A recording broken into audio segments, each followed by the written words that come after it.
Hai guys, pada kesempatan kali ini saya akan membawakan materi tentang distribusi probabilitas kontinu. Pengantar. Pada bab ini kita melanjutkan pembelajaran kita mengenai distribusi probabilitas dengan menguji distribusi probabilitas kontinu. Distribusi probabilitas kontinu umumnya berasal dari mengukur sesuatu, semisal jarak dari asrama ke ruang kelas, berat seseorang. Kita masuk pada materi yang pertama, yaitu rumpun distribusi probabilitas seragam. Distribusi probabilitas seragam tentunya merupakan distribusi yang paling sederhana pada variabel acak kontinu. Distribusi ini berbentuk segi empat dan ditentukan oleh nilai maksimum dan minimum.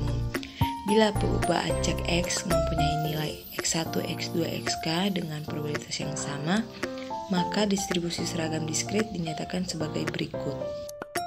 Kita perlu menggunakan notasi pi, Xk, alih-alih untuk menunjukkan bahwa distribusi seragam bergantung pada parameter K. Sebagai contoh, sebuah dadu setimpang dilemparkan sekali bila X menyatakan mata dadu yang muncul. Buatlah distribusi X. Penyelesaiannya, ruang contoh S sama dengan 1, 2, 3, 4, 5, 6 dan setiap mata dadu mempunyai probabilitas yang sama untuk muncul, yaitu 1/6. Dengan demikian, distribusi seragamnya adalah Vx bahagi 6 sama dengan 1/6 untuk X sama dengan 1, 2, 3, 4, 5, 6. Distribusi teoritis. Distribusi teoritis merupakan alat bagi kita untuk menentukan apa yang dapat kita harapkan apabila asumsi-asumsi yang kita buat benar. Distribusi frekuensi. Distribusi frekuensi dapat digunakan sebagai dasar pembanding dari suatu hasil observasi atau eksperimen dan sering juga digunakan sebagai pengganti distribusi sebenarnya. Distribusi teoritis memungkinkan para pembuat keputusan untuk memperoleh dasar logika yang kuat di dalam keputusan dan sangat berguna sebagai dasar pembuatan ramalan berdasarkan informasi yang terbatas atau pertimbangan-pertimbangan teoritis dan berguna pula untuk menghitung probabilitas terjadinya suatu peristiwa. Distribusi probabilitas seragam diskrit. Distribusi probabilitas seragam diskrit adalah distribusi di mana semua peristiwa dasar di ruang sampel memiliki peluang yang sama untuk terjadi. Akibatnya, untuk ruang sampel berhingga berukuran N, kemungkinan terjadinya peristiwa dasar adalah 1/N. Distribusi seragam sangat umum untuk studi awal probabilitas. Asumsi seragam. Seringkali untuk skenario dunia nyata, praktis untuk mengasumsikan bahwa kami bekerja dengan distribusi yang seragam. Meskipun sebenarnya tidak demikian, kita harus berhati-hati saat melakukan ini. Asumsi seperti itu harus diverifikasi oleh beberapa bukti empiris dan kita harus menyatakan dengan jelas bahwa kita membuat asumsi distribusi yang seragam.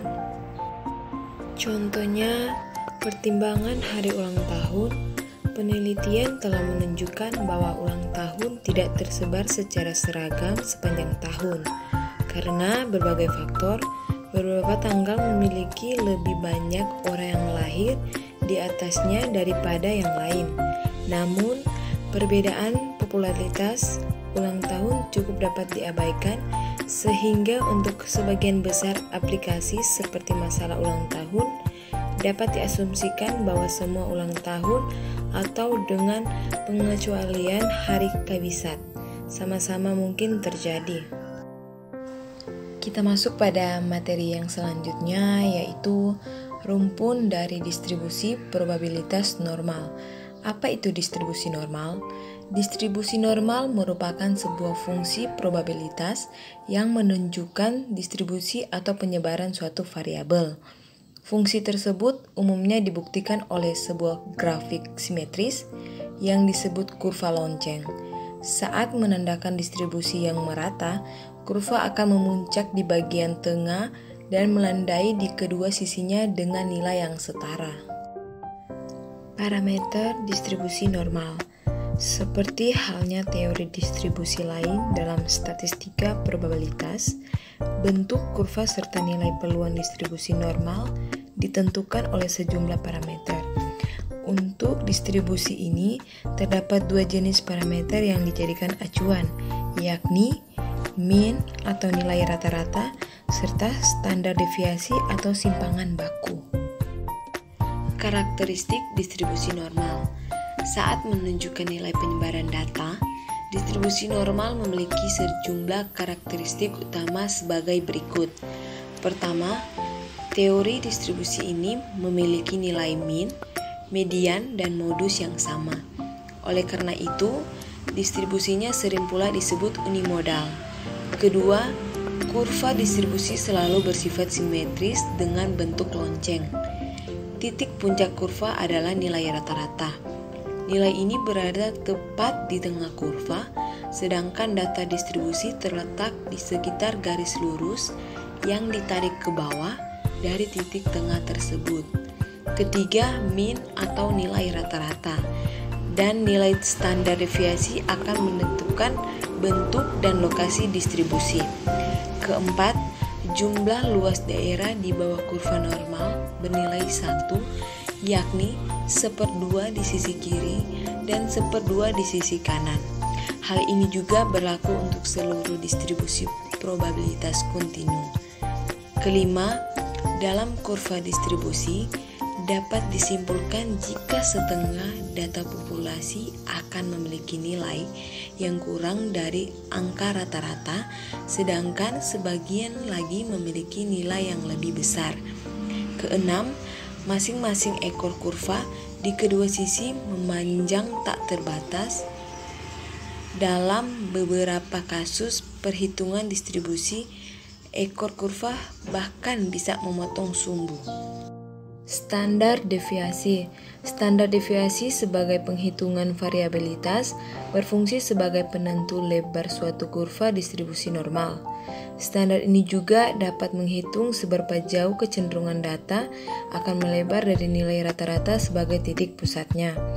Kian kecil nilai standar deviasi, maka kurva juga akan memiliki bentuk yang semakin runcing. Selain itu, standar deviasi juga berfungsi untuk menggambarkan selisih umum atau jarak antara mean dengan data lain yang diobservasi. Pentingnya distribusi normal dalam hal statistik. Beberapa uji hipotesis statistik juga mengasumsikan bahwa data dibuat sengaja mengikuti distribusi normal. Namun dalam sebuah tes parametrik dan non-parametrik, terdapat lebih dari data yang didistribusikan secara normal. Regresi linear dan non-linear, keduanya juga mengasumsikan bahwa residual mengikuti distribusi normal. Teorema batas pusat juga menyatakan bahwa ketika ukuran sampel meningkat, distribusi sampling dari mean mengikuti distribusi normal, distribusi yang mendasar variabel asli tidak normal. Distribusi normal. Distribusi normal sendiri memiliki banyak bentuk berbeda-beda tergantung pada nilai parameternya. Meski distribusi normal standar ada pada kasus khusus dari distribusi normal di mana min-nya 0 dan deviasi standarnya adalah 1. Distribusi ini juga dikenal sebagai distribusi Z. Nilai pada distribusi normal standar dikenal juga sebagai skor standar atau skor Z. Skor standar yang mewakili jumlah deviasi, standar pada bagian bawah atau atas atau di bawah rata-rata penurunan observasi tertentu. Misalnya pada skor standar 1,5 yang menunjukkan bahwa observasi ada pada 1,5. Deviasi standar di atas min. Di sisi lain, skor negatif mewakili nilai di bawah rata-rata dengan rata-rata skor Z0. Seberapa penting distribusi normal dalam statistika? Contohnya dapat meningkatkan objektivitas penilaian, Hal ini sangat membantu menempatkan anggota-anggota yang paling tepat untuk suatu kelompok tertentu dan dapat menghindari terjadinya bias atau penilaian yang condong pada suatu kategori saja. Dengan distribusi yang simetris dan berpusat pada nilai rata-rata seluruh data dalam suatu populasi, penilaian yang berat sebelah atau tidak seimbang akan dapat dihindarkan. Kapan menggunakan distribusi normal? Distribusi normal banyak digunakan dalam berbagai bidang statistika. Misalnya, distribusi sampling rata-rata akan mendekati normal, meski distribusi populasi yang diambil tidak berdistribusi normal. Selanjutnya, apa yang akan kita lakukan jika ternyata data tidak berdistribusi normal? Jika hasil analisis data ternyata data tidak berdistribusi normal, maka dapat dilakukan beberapa cara sebagai berikut. Yang pertama, lakukan penambahan data sampel. Semakin banyak data, maka akan semakin besar pula kemungkinan data berdistribusi normal. Kedua, membuang data-data yang memiliki nilai ekstrim. Pengertian tabel set distribusi normal. Tabel set distribusi normal adalah tabel yang berisi presentasi luasan daerah di bawah kurva distribusi normal yang dihitung berdasarkan set skor. Tabel set statistik hanya digunakan untuk data yang berdistribusi normal. Kenapa distribusi normal ini cukup banyak digunakan dalam probabilitas? Distribusi normal adalah distribusi probabilitas terpenting dalam statistika karena cocok dengan banyak fenomena alam, misalnya tinggi badan, tekanan darah, kesalahan pengukuran, dan skor IQ mengikuti distribusi normal. Distribusi probabilitas normal memiliki ciri-ciri utama. Yang pertama, distribusi probabilitas normal berbentuk lonceng dan memiliki puncak tunggal di tengah distribusi. Rata-rata hitung, median, dan modus adalah sama dan terletak di tengah distribusi.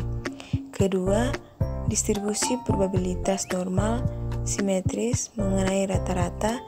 Jika kita memotong kurva normal secara tegak pada nilai tengahnya, kedua bagian akan menjadi bayangan cermin. Ketiga, distribusi probabilitas normal menurun secara halus pada arah apapun dari nilai tengahnya. Menemukan area di bawah kurva distribusi normal.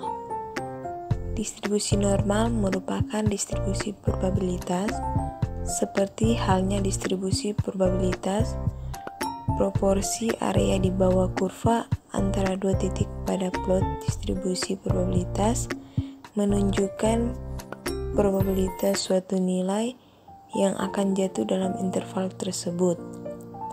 Biasanya, kita akan menggunakan perangkat lunak statistik guna mencari area di bawah kurva. Namun, saat bekerja dengan distribusi normal dan mengkonversi nilai menjadi skor standar, kamu dapat menghitung area dan mencari set skor dalam sebuah tabel distribusi normal standar. Karena pada distribusi normal yang berbeda dalam jumlah tak terbatas. Parameter populasi versus perkiraan sampel.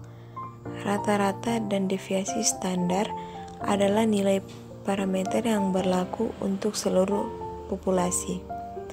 Untuk distribusi normal, ahli statistik menandai parameter dengan menggunakan simbol Yunani mu untuk mean populasi dan sigma untuk deviasi standar populasi. Selanjutnya yaitu apa yang mempengaruhi distribusi normal. Kurva distribusi normal grafik. Distribusi normal tergantung pada dua faktor mean dan standar deviasi. Min dari distribusi menentukan lokasi pusat grafik, dan standar deviasi menentukan tinggi dan lebar grafik. Sekian dari materi yang saya bawakan. Mohon maaf apabila ada salah kata. Terima kasih.